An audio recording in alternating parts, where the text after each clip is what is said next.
Welcome to the Pilgrim, the podcast for Jesus followers like you who wants tips and advice to grow their faith in the ups and downs of journeying through this world. I am O.O. Living and I'm your host.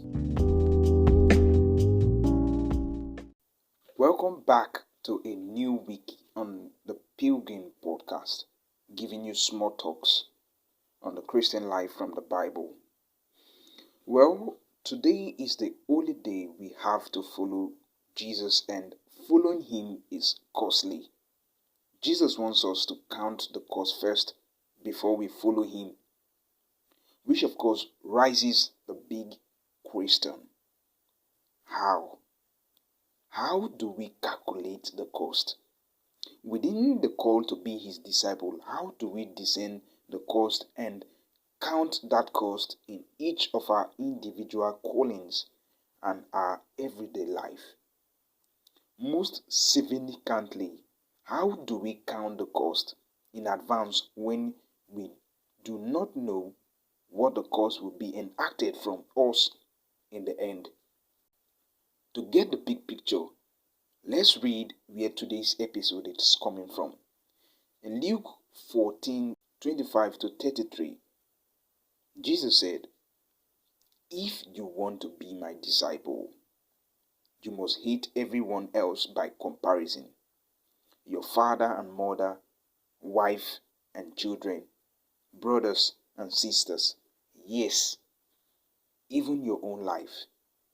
Otherwise, you cannot be my disciple. And if you do not carry your own cross and follow me, you cannot be my disciple. But don't begin until you count the cost. For who will begin construction of a building without first calculating the cost to see if there is enough money to finish it? Otherwise, you might complete only the foundation before running out of money, and then everyone would laugh at you. They would say, there's the person who started that building and couldn't afford to finish it. Or, what king would go to war against another king without first sitting down with his counselors to discuss whether his army of 10,000 could defeat the 20,000 soldiers marching against him? And if he can't, he will send a delegation to discuss terms of peace while the enemy is still far away. So you cannot become my disciple without giving up everything you own." Jesus is calling people to follow him in discipleship, and then he's reminding them that it's like building a tower that you don't want to leave half finished because you don't have enough commitment or enough resources to finish it. It's like going to war and realizing you don't have enough soldiers to win the battle and defeat the enemy. So he says, be sure to count the cost before you sign up for discipleship with me, because it is costly. I don't want you to sign up naively and be surprised later when the cost is very high. The question is, how do you count the cost when you don't know what's coming in your life? The answer is that Jesus requires upfront a commitment to the highest possible cost today, now. He requires commitment to the highest possible cost. And nothing in the future is going to surprise you then, because you have already totally sold to the highest, most expensive, most excessive cost today. In other words, you don't need to know the specifics of the cost in your own particular case if the agreement you signed is, Lord, today I am yours at any cost. That's what these verses says. In verses 25-27, Jesus says, if you want to be my disciple, you must hate everyone else by comparison. Your father and mother, wife and children, brothers and sisters. Yes, even your own life. Otherwise, you cannot be my disciple. And if you do not carry your own cross and follow me, you cannot be my disciple. Now, this is extreme language.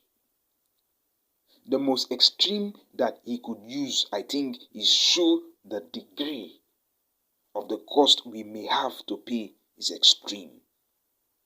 The first extreme language is, I am calling you to something that is going to look like hatred of wife and children and parents.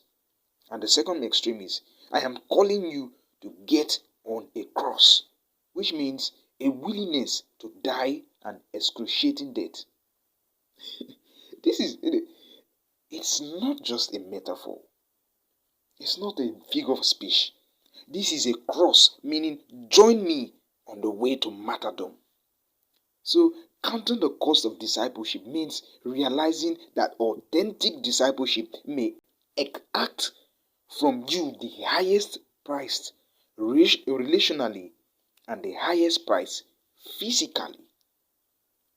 Now, let's go to the other side of the text and jump forward 3 verses.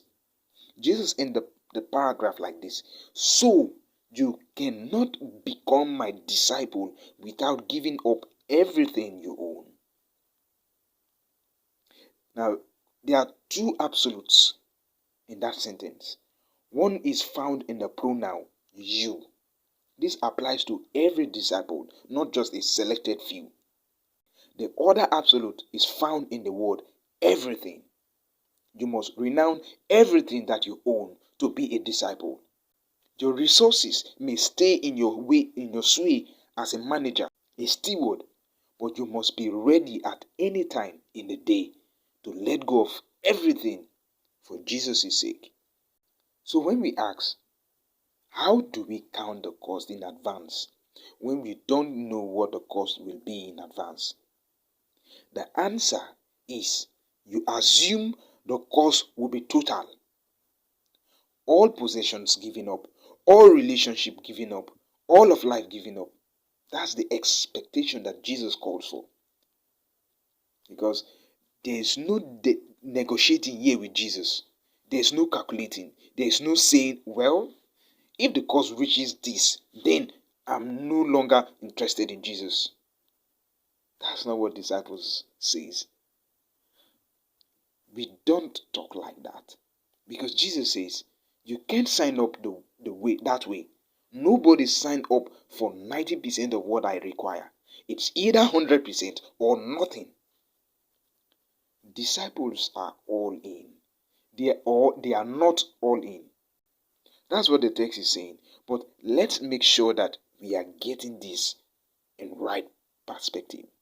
Because just a few paragraphs earlier, Jesus said, at the resurrection of the righteous, God will reward you. Luke 14:14.